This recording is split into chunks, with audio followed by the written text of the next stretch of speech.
안녕하십니까. 코로나19 통합 뉴스룸 시작하겠습니다. 오늘 0시 기준 국내 코로나19 확진자는 25명 늘었습니다. 이 가운데 16명이 해외 유입 사례입니다. 이에 따라 정부가 오늘부터 공항 검역 절차와 입국 제한 조치를 더욱 강화했습니다. 미국에서 들어오는 모든 사람은 코로나19 검사를 받아야 하고 무비자 입국을 제한하는 나라와 지역도 확대됐습니다. 김진화 기자가 보도합니다. 국내 코로나19 확진자가 어제 하루 25명 늘었습니다. 이 중 16명은 해외 유입 사례로 조사됐습니다. 누적 확진자는 1,537명이 됐으며 해외 접촉 관련 확진자는 929명, 거의 10% 수준에 육박합니다. 이에 따라 오늘 0시부터 미국발 입국자도 진단검사가 의무화됐습니다. 입국 시 증상이 있는 사람은 공항 검역소에서 검사를 받고 증상이 없더라도 3일 안에 검사를 받아야 합니다. 음성이 나와도 2주간 자가격리는 지켜야 합니다. 앞서 지난달 22일부터 유럽 입국자에 대한 전수검사가 시행됐는데 미국 입국자로도 전수검사가 확대된 겁니다. 이는 최근 미국의 코로나19 상황이 나빠졌기 때문입니다. 해외 유입으로 추정되는 국내 확진자 중 미국발 입국자가 차지하는 비율은 37.6%로 최근 2주일 동안에는 그 비율이 49.7%로 높아졌습니다. 방역당국은 미국에서 지역사회 감염이 확산됨에 따라 미국 입국자의 감염 위험도 증가했다고 판단했습니다. 이와 함께 오늘부터 무비자 입국 제한도 확대 시행됩니다. 단기 체류 입국자를 줄이기 위한 조치입니다. 스페인과 이탈리아, 독일, 프랑스, 이란 등 90개 나라 또는 지역에 대해 비자 면제나 무비자 입국이 제한됩니다. 반면 우리 국민 입국을 막지 않은 미국과 영국, 멕시코 등의 국민은 계속 무비자로 들어올 수 있습니다. 정부는 지난 1일부터 단기 체류 입국자에 대해 2주간 시설 격리를 의무화했는데 입국 제한 확대로 시설 격리에 대한 부담을 줄일 수 있을 것으로 기대했습니다. 한편 중앙재난안전대책본부는 지난 5일간 전국의 클럽 등 유흥시설 4만 1,400여 곳을 점검한 결과 4,200여 곳에 대해 행정명령을 내렸다고 밝혔습니다. KBS 뉴스 김진아입니다. 대구, 경북에서는 오늘도 추가 확진자가 한 자릿수에 머물렀습니다. 하지만 대구에서는 완치 이후에 다시 양성 판정을 받는 사례가 잇따르고 있고 경북 예천에선 다시 감염자가 늘어나고 있습니다. 취재 기자 연결합니다. 김재노 기자, 대구 경북 상황 전해주시죠. 네, 오늘 0시 기준 대구 경북 지역의 추가 확진자는 7명입니다. 대구 3명, 경북 4명입니다. 대구에서는 지난 10일 추가 확진자 0명을 기록한 이후 사흘 연속 한 자릿수 증가세를 유지하고 있고 경북도 지난달 31일 이후 추가 확진자가 한 자릿수에 머물고 있습니다. 완치율도 높아져 대구는 80%를 넘었고 경북도 74%를 기록하고 있습니다. 하지만 지역사회 감염에 대한 우려는 여전히 남아 있습니다. 대구에서는 코로나19 완치 환자 5천여 명을 전수조사한 결과 12명이 재양성 판정을 받았습니다. 이로써 대구에서 완치 후 재양성 확진자는 47명으로 늘었습니다. 재양성자의 접촉자는 모두 100여 명으로 이들에 대한 검체 검사가 진행 중입니다. 경북 예천에서는 지난 10일 이후 일반인 감염이 빠르게 늘고 있습니다. 어제 3명이 감염됐고 오늘 4명이 추가 확진 판정을 받았는데 나흘 사이 15명이 늘면서 방역당국이 역학조사를 진행하고 있습니다. 이런 가운데 대구시는 오늘 대구 신천지 교회에 대한 행정조사 결과를 발표했습니다. 우선 대구시는 대구 신천지 교회가 전체 시설 51곳 가운데 22개 시설의 명단만 제출했다고 밝혔습니다. 또 제출한 신도 명단에서 1,800여 명이 차이가 있어 초기 방역에 혼란을 초래했다고 설명했습니다. 특히 이만희 총회장이 지난 1월 대구와 청도를 다녀간 사실을 확인했습니다. 31번째 확진자도 당초 진술보다 나흘 앞선 2월 5일에 대구 신천지 교회를 찾은 것으로 드러나는 등 허위 진술했을 가능성이 높은 것으로 나타났습니다. 대구시는 확인된 위법 사항과 관련해 경찰에 수사를 의뢰하고 그 결과에 따라 법률 검토를 거쳐 구상권을 청구할 방침입니다. 지금까지 대구에서 KBS 뉴스 김재노입니다. 오늘 드러난 확진자 25명 가운데 수도권이 12명입니다. 대부분 해외 유입 사례입니다. 지역사회 감염이 많이 줄긴 했지만 여전히 방심하면 안 되겠죠. 서울시는 집회금지 명령을 어기고 또 현장 예배를 강행한 사랑제일교회를 추가 고발할 방침입니다. 이수민 기자의 보도입니다. 중앙방역대책본부가 발표한 신규 확진자 25명 중 12명은 수도권에서 나왔습니다. 서울 8명, 경기 3명, 인천 1명입니다. 서울의 신규 확진자 8명 중 6명은 해외 접촉 관련이고 경기도 3명 중 2명입니다. 유흥업소와 술집을 통한 확진자는 추가로 더 나오지 않았습니다. 종업원 2명이 확진된 강남구 대형 유흥업소와 관련해선 접촉자 116명에 대한 전수검사를 실시한 결과 모두 음성 판정을 받아 자가격리 조치가 해제됐습니다. 이와 함께 서울시는 지난주부터 내려진 유흥시설 집합금지 명령에 대해 현장 점검에 나선 결과 4천여 개의 유흥시설 중 99.9%가 영업을 중단했다고 밝혔습니다. 서울시는 명령을 어기고 영업을 지속한 업소 3곳에 대해서는 고발 조치할 예정입니다. 또 서울에서는 어제 부활절을 맞아 현장 예배를 재개한 교회도 늘었습니다. 서울시는 어제 하루 2,500여 곳이 현장 예배를 진행했다고 집계했습니다. 그중 대형 교회와 예배를 재개한 교회 등을 중심으로 현장 점검에 나섰고 20곳에서 36건의 방역수칙 위반 사항을 확인했다고 전했습니다. 아울러 대형 교회는 사전 신청을 받아 최소한의 인원만 참석시키고 온누리 교회 등은 승차 예배를 선제적으로 도입했다며 방역수칙을 잘 지킨 이런 교회에 대해 서울시가 지원할 수 있는 방안을 검토하겠다고 덧붙였습니다. 한편 전광훈 목사가 담임 목사로 있는 성북구 사랑제일교회는 집회금지 명령에도 불구하고 또 현장 예배를 강행했습니다. 서울시는 예배에 참석한 교회 관계자와 신도 모두를 고발하고 벌금 300만 원씩을 추가로 부과할 방침입니다. KBS 뉴스 이수민입니다. 미국에서 들어온 뒤 서울 송파구의 사우나 등을 전전하며 하루 2차례나 자가격리 지침을 어긴 60대 남성이 경찰에 체포됐습니다. 이 남성은 휴대전화도 없이 입국해 관할 지자체는 이 남성의 입국 사실도 몰랐던 것으로 확인됐습니다. 이화진 기자의 보도입니다. 지난 10일 미국에서 입국한 68살 남성 A씨. 자가격리 대상자였지만 국내에 일정한 거처가 없던 A씨는 입국 다음 날 송파구의 한 사우나를 이용하다 지인의 신고로 경찰에 적발돼 귀가 조치됐습니다. 그런데 같은 날 또다시 격리 장소를 이탈해 사우나와 음식점을 방문했다가 경찰의 현행범 체포됐습니다.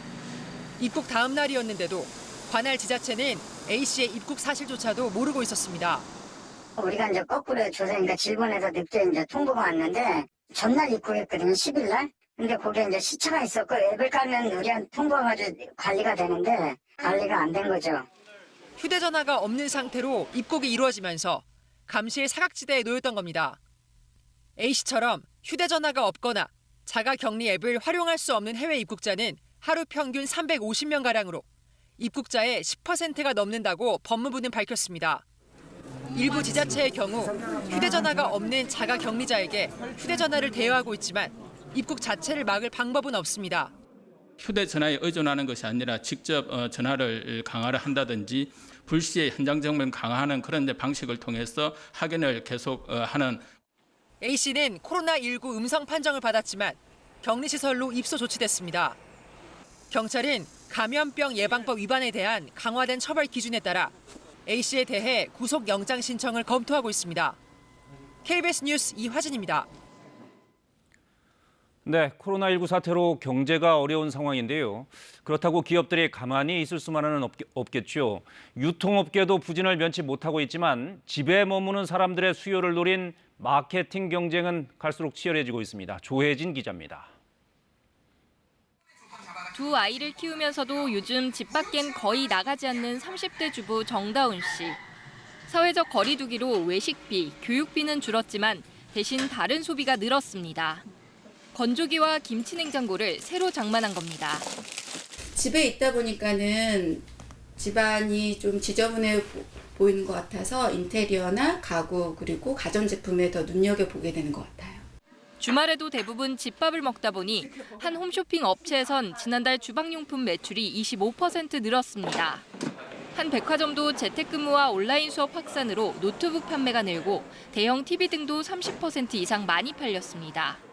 의류나 식품보다는 집에서 편하게 볼 수 있는 대형 TV라든가 프리미엄 가전의 수요가 훨씬 더 많아졌습니다. 이런 수요에 맞춰 마케팅도 달라졌습니다. 이사철 성수기가 지났지만 가구와 인테리어 시장에선 온라인 판매를 겨냥한 할인 행사가 이어지고 있습니다. 또 홈쇼핑도 예년 같으면 캠핑용품이나 여행 상품 등 야외 활동 상품을 많이 팔 때지만 식물이나 인테리어 소품 편성을 늘렸습니다. 아무래도 집 안에서 보내시는 시간이 늘어나기 때문에 집을 꾸미거나 음식을 차리거나 하는데 사용하는 소품들에 대한 관심이 늘어나고 있습니다. 전반적인 매출 부진 속에서도 틈새를 노리는 유통업계의 경쟁은 더 치열해지고 있습니다. KBS 뉴스 조혜진입니다. 곧 중앙방역대책본부의 브리핑이 있겠습니다. 시작되면 들어보고요. 먼저 박광식 의학전문기자와 코로나19 현황 정리해 보겠습니다. 자, 박 기자, 오늘 확진자 현황부터 정리해 보죠. 네, 오늘 국내 코로나19 확진 현황은 어제 25명이 늘어서요. 1,537명입니다. 닷새째 30명 안팎으로 지금 보이고 있는데요. 근래 들어서 지금 최저치입니다. 또한 이 강력한 사회적 거리 두기하고 휴일에 좀 검사 물량이 줄어든 것 때문에 좀 숫자가 이렇게 줄어든 것으로 보입니다. 네. 그리고 사망자는 3명이 늘어서 217명이고요. 현재 국내에서 치료 중인 사람은 2,873명입니다. 완쾌돼서 격리 해제된 분은 7,400명에 달하고요. 완치율로 따지면 한 70%를 넘었습니다. 네. 지금까지 총 검사된 누적 건수만 51만 8천 건입니다. 네, 브리핑이 시작되는군요. 브리핑 직접 들어보시겠습니다. 코로나 바이러스 감염증 19 국내 발생 현황에 대해서 말씀드리겠습니다. 4월 13일 현재 총 누적 확진자 수는 1,537명이며 이 중 해외 유입자는 929명이었습니다. 이 중 7,447명, 70.7%는 격리 해제되었습니다. 어제 신규로 확인된 확진자는 25명이었고 격리 해제자는 79명 증가하여 전체적으로 격리 중인 환자는 감소하였습니다. 어제는 사망자가 3분 사망하셨습니다. 고인의 명복을 빌고 유족께 심심한 위로의 말씀을 드립니다. 3분이 추가로 사망하셔서 전체 치명률이 2.06%로 약간 증가하였습니다.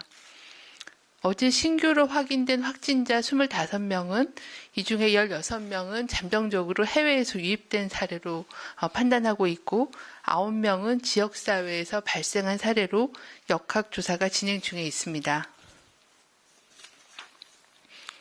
최근 2주간 전파 경로를 보면 해외 유입이 49.4%, 해외 유입과 관련되어 가족이나 지인 등이 감염된 경우가 7.3%, 병원과 요양병원과 관련된 집단 발병이 27.5%였으며 그 이외에 지역사회 집단 발생이 9.2%였습니다.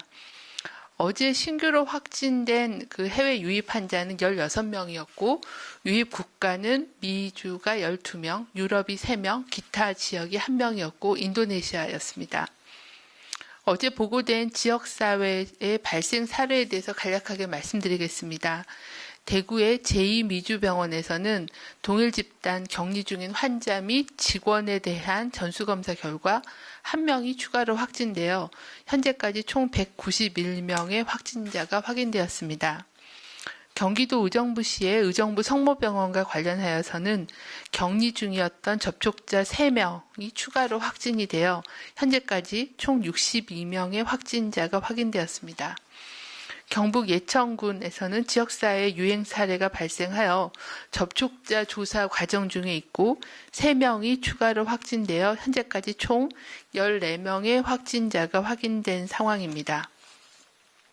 중앙방역대책본부는 최근 들어 해외 유입 환자와 해외 유입과 관련된 국내 전파 사례가 증가하고 있어 최근 2주간 58%가 해외 유입 및 관련 사례가 발생하고 있어 해외 입국자와 동거 가족들께 자가격리 지침 준수를 당부드립니다. 자가격리 중에는 가족 간의 전파를 막기 위해 개인 물품은 별도로 사용하고 가족 및 동거인과에 접촉하지 않는 등 자가격리 지침을 반드시 준수하여 주시기 바랍니다. 동거 가족의 경우도 생활용품을 구분하여 사용하고 또 손길이 많이 닿는 곳의 표면은 소독제로 자주 닦아서 소독해 주시고 최대한 자가격리 대상자와의 접촉을 최소화하여 주실 것을 당부드립니다. 중앙방역대책본부는 최근 들어 확진 환자 수는 감소하였지만 사회적 거리두기가 느슨해진다면 밀폐된 환경, 밀접한 접촉으로 인한 대규모의 유행이 발생할 위험이 여전히 크다라고 판단하고 있습니다. 대규모 유행 발생 시는 저희가 대구에서 경험하듯이 아니면 유럽의 각 국가가 경험하고 있듯 의료 시스템이 붕괴되고 또 고위험군의 사망자가 증가하는 문제는 언제든지 발생할 수 있으므로 사회적 거리두기와 개인위생 수칙을 준수해 주실 것을 당부드립니다. 특히 코로나19는 무증상이나 경증으로 개인이 인식하지 못하는 그런 경우가 많고 특히 발병 초기에 전염력이 가장 높은 특징이 있습니다. 이런 감염 예방을 위해서는 사람 간의 접촉을 최대한으로 줄이고 손 씻기를 통해 손을 통해서 바이러스가 전파되는 것을 차단하고 특히 가장 위험한 환경인 밀폐, 밀집된 장소의 방문을 줄이고 방문 시에는 마스크를 착용하고 또한 의심 증상이 있을 때는 외출이나 출근을 하지 않으면서 선별진료소에서 조기에 진단검사를 받는 것이 무엇보다도 중요합니다. 젊은 연령층은 유흥주점, 클럽, 카페 등 밀폐된 공간을 피하고 밀접한 접촉을 하는 각종 모임을 자제해 주실 것을 당부드립니다. 특히 지난 주말 동안에는 사전투표나 부활절 등의 행사로 사람 간의 접촉이 증가하여 전파의 우려가 커졌다라고 판단하고 있습니다. 이번 주에는 지난주에 노출이 일어난 그런 감염자가 혹시 발생할 수 있기 때문에 코로나19 감염자를 조기에 발견하는 것이 매우 중요합니다. 코로나19의 의심 증상이 발생할 경우에는 적극적으로 선별검사를 받아주시고 또 의료진들께서도 적극적인 검사를 통해 조기에 환자를 발견할 수 있도록 협조를 부탁을 드립니다. 지난 한 주간의 환자 발생이 감소하였습니다. 이러한 감소는 지난 3월 22일부터 3주간 어려움을 인내하면서도 국민들께서 참여한 고강도 거리두기의 성과이자 강력한 격리 정책과 적극적인 진단검사, 지자체의 추적 역학조사의 결과라고 할 수 있습니다. 하지만 지금 방역당국의 모든 관심은 최근의 감염 규모의 감소가 자칫 방심으로 이어지지 않도록 하고 또 저희가 확인할 수 없는 그런 많은 경증, 무증상 감염자가 어느 정도 규모인지 또 이러한 무증상, 경증 감염자를 어떻게 조기에 찾는 데에 저희의 그 모든 노력을 다 기울일 예정입니다. 말씀드린 것처럼 지난 주말에 대규모의 개인 간의 접촉이 있었고 이런 접촉들이 대규모 전파로 이어지지 않을까 하는 그런 경계를 하고 있습니다. 이번 한 주는 특히 발열, 기침, 목 아픔과 같은 그런 의심 증상이 있으신 분들은 출근이나 외출을 자제하고 반드시 선별진료를 통해서 검사를 받아주시기를 또 의료인들께서도 적극적인 검사를 해주실 것을 다시 한번 당부를 드립니다. 일부 언론에서 방역당국이 일선 의료 현장에서 진단검사를 못하게 해서 검사와 확진자 수가 늘지 않았다라는 그런 주장을 했는데 이는 사실이 아니라고 분명하게 말씀드립니다. 방역당국은 변화하는 국내외 환자 발생 상황에 맞춰서 진단검사와 조사 대상 유증상자에 대한 사례 정의를 지속적으로 확대해 왔습니다. 방역당국이 코로나19 진단 검사량을 인위적으로 줄이거나 개입한 적은 없고 또 의사의 임상적인 판단에 개입하는 것은 가능하지 않다라는 말씀을 드립니다. 의사의 임상적인 판단을 방역당국은 존중합니다. 국민들께서는 이번 한 주 다시 코로나 예방의 기본으로 돌아가 감염 예방 수칙을 준수해 주시고 사회적 거리 두기의 실천을 참여해 주실 것을 다시 한번 거듭 당부드립니다. 네, 그럼 지금부터 질의응답 시간 갖도록 하겠습니다. 네, 중앙방역대책본부의 브리핑을 들으셨습니다. 계속해서 박광식 의학전문기자와 얘기 나눠보겠습니다.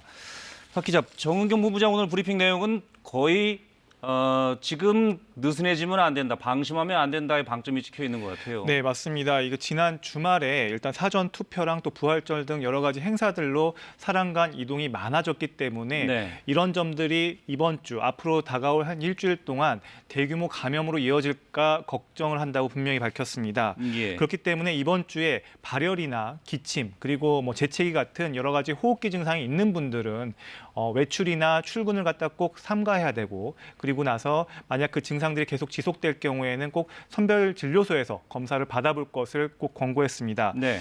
사실 지금 방역당국이 이렇게 숫자가 계속 줄어든다는 것을 긍정적으로 좀 신호를 보지 않는다는 건데요. 이렇게 네. 지금 신규 확진자가 감소된 것들이 자칫 방심으로 하게 돼서 결국엔 나중에 이런 대규모 확진으로 이어질까 봐 걱정한다고 얘기를 했고요. 예. 지금 관심을 두고 있는 거는 지금 현재 우리나라의 지역사회의 무증상 환자 그리고 증상이 가벼운 경증 환자가 어느 정도 규모로 있는지에 대해서 초점을 맞추겠고 이 사람들을 갖다가 어떻게 찾아낼 수 있는지에 최선을 다하겠다라고 이렇게 강조했습니다. 네. 정 본부장도 환자는 지금 감소했어도 사회적 거리두기가 느슨해지면 언제든지 대규모 유행이 발생할 위험이 크다고 평가를 했습니다. 그런 사례를 보여주는 외국 사례가 있죠. 실제로 싱가포르 같은 경우에 초기에 방역을 굉장히 잘했다라고 평가를 했었는데 지금은 상황이 좀 많이 달라졌다면서요? 네, 뭐 싱가포르 하면은 방역 모범 국가로 처음에 알려졌죠. 근데 네. 오늘 싱가포르 제가 확진 환자 수를 갖다 확인해 보니까 2,500여 명이 넘습니다. 예, 불과 많이 일주일 늘었네요. 전만 해도요. 한 100명 안팎이었는데 예. 그새 벌써 2,000명, 2,500명, 이제 3,000명에 이제 접근하고 있는 겁니다.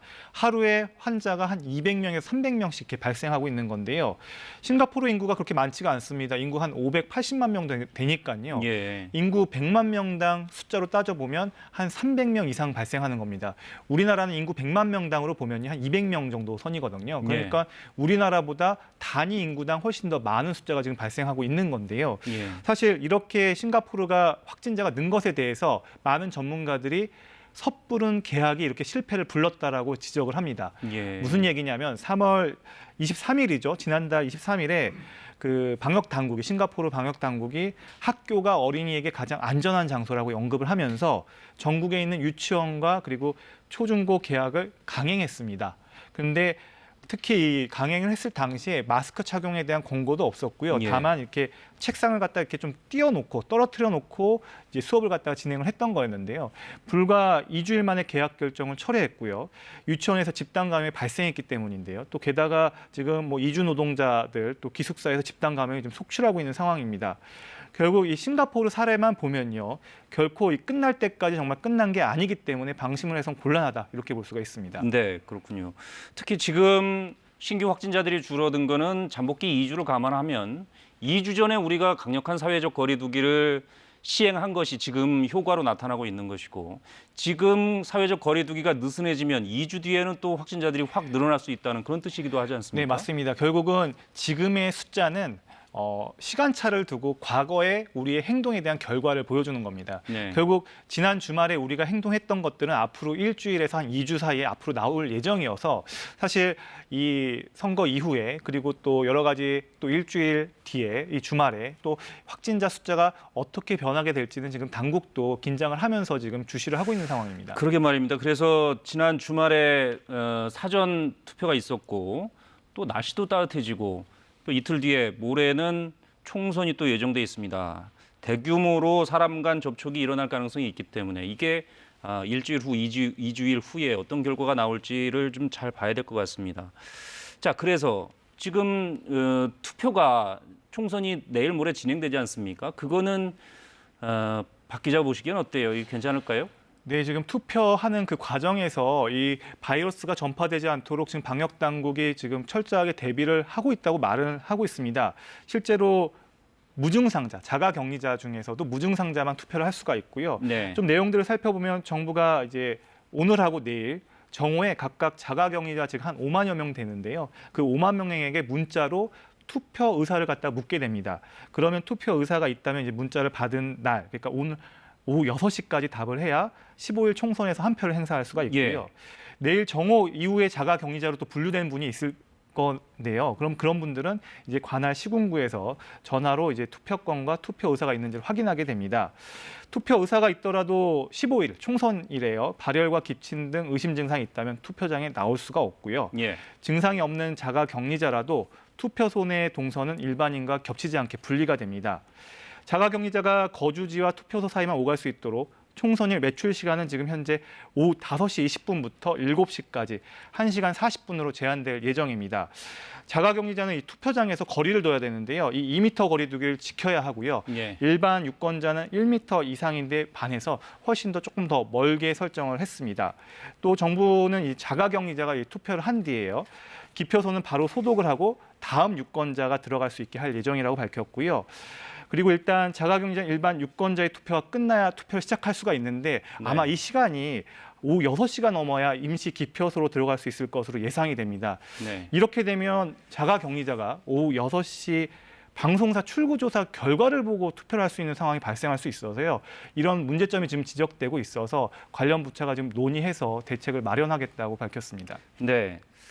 지금 모레 총선이 예정돼 있어서 지금 투표도 해야 되고 코로나19도 잡아야 되고 두 마리 토끼를 잡아야 하는 그런 상황입니다.